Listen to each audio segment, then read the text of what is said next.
છત્રપતિ શિવાજી મહારાજ વિશે બોલવા માંગીશું તો આપ સૌ શાંતિથી સાંભળજો। વીર શિવાજી, જેને છત્રપતિ શિવાજી મહારાજ તરીકે પણ ઓળખવામાં આવે છે, તે એક અસાધારણ ભારતીય શાસક હતા જેમણે મરાઠા સામ્રાજ્યની સ્થાપના કરી હતી। તેઓ એક બહાદુર અને અમર સ્વાતંત્ર્ય સેનાની તરીકે વ્યાપકપણે આદરણીય છે, જેમની બહાદુરી અને દેશભક્તિ પેઢીને પ્રેરણા આપે છે। શિવાજી મહારાજનો જન્મ 19 ફેબ્રુઆરી 1627ના રોજ મહારાષ્ટ્રના શિવનેરીમાં શાહજી અને જીજાબાઈના ત્યાં થયો હતો, જે બંને મરાઠા પરિવારોના હતા।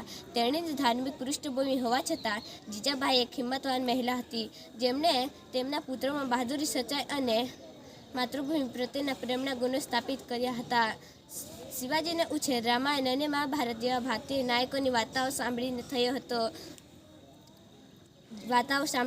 હતો, જેમણે તેમના પાત્રમાં વધુ મજબૂત બનાવ્યું હતું અને તેમને એક નેતા બનાવીને પ્રેરણા આપી હતી।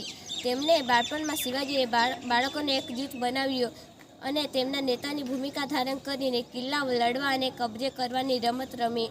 દાદા કોંડદેવના માર્ગદર્શન હેઠળ તેમણે સમકાલીન યુદ્ધ, ધર્મ, સંસ્કૃતિ અને રાજકારણની તાલીમ પણ મેળવી। પાછળથી